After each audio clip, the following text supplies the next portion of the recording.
Monsieur Gomes a la parole. Oui, merci Monsieur le Président. Au terme de l'examen de cette modification et actualisation de notre loi organique, je tiens à dire au nom du groupe UDI et au nom de ma collègue Sonia Lagarde que nous sommes heureux que l'initiative que nous avions prise il y a 2 ans visant à faire en sorte, d'une part, qu'une loi antitrust soit adoptée dans notre pays et que, d'autre part, un gendarme veillant à son application soit créé par la loi, que nous arrivions au terme de ce parcours.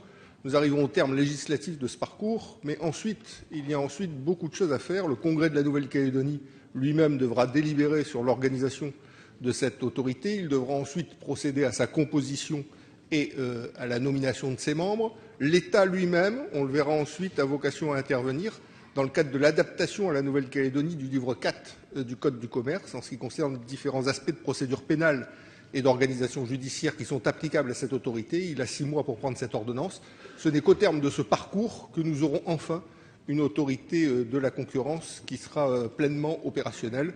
Et je crois que c'est une bonne chose pour notre pays. La première loi du gouvernement présentée par le ministre de l'Outre-mer était une loi visant à lutter contre la vie chère dans nos territoires ultramarins. En ce qui concerne la Nouvelle-Calédonie, il est clair que la loi antitrust d'abord, cette autorité de la concurrence ensuite, constitue des réformes structurelles pour faire en sorte que la concurrence s'exerce davantage dans un certain nombre de secteurs d'activité et contribue, au bout du compte, à ce que la cherté de la vie soit moins vive dans notre pays qu'elle ne l'est aujourd'hui. Donc, pour toutes ces raisons-là, nous voterons bien évidemment favorablement sur cette modification de la loi organique concernant la Nouvelle-Calédonie.